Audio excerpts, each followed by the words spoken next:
Gare pasi. Vasikana vanhu vaMwari.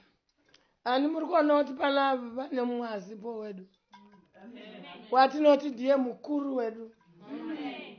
Ndivamai vedu. Kuronga rwendo rwekunyepera rwenhema. Kusvotwa nechidhikwa.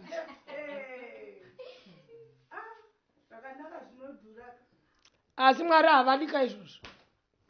Mwari vanoda here izvozvo? Mwari havadi zvekunyepera. Munhu ngave nerudo rwepasi pemwoyo. Haleluya naMwari. Asikana. Ani munoziva kuti ndakakoka isi vanhu kusangano rangu mese.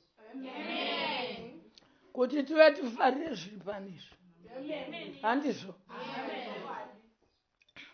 Asi manje pano pane gate crash. Chimunhu chiringotenderera kunge shoko rerufu pano.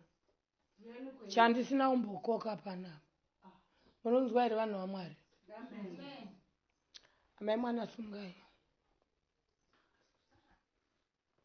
Sungai. Munganudza akakoka kuti muuye pano ndiani? Mai guru, handiti ndimi makanyora tsamba here yakadaidzirwa tiri kuchina kuti muri kukoka mudzimai wese kubhebi shawa yenyu? Yakanga yakanyorwa zita renyu.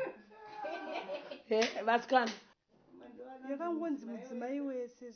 Asingazive panapa kuti ndakakoka vakadzi vakasvika ndiani.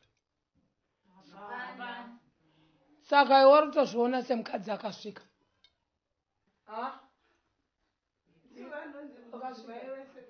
Get out. Kurumidzai kubuda tione. Muri kutadzisa kufara. Muri kutadzisa kufara. Sveredzai munhu asikana.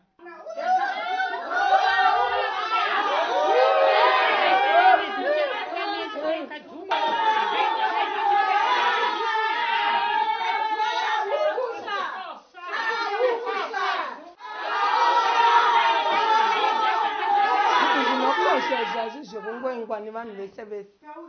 Nonsense.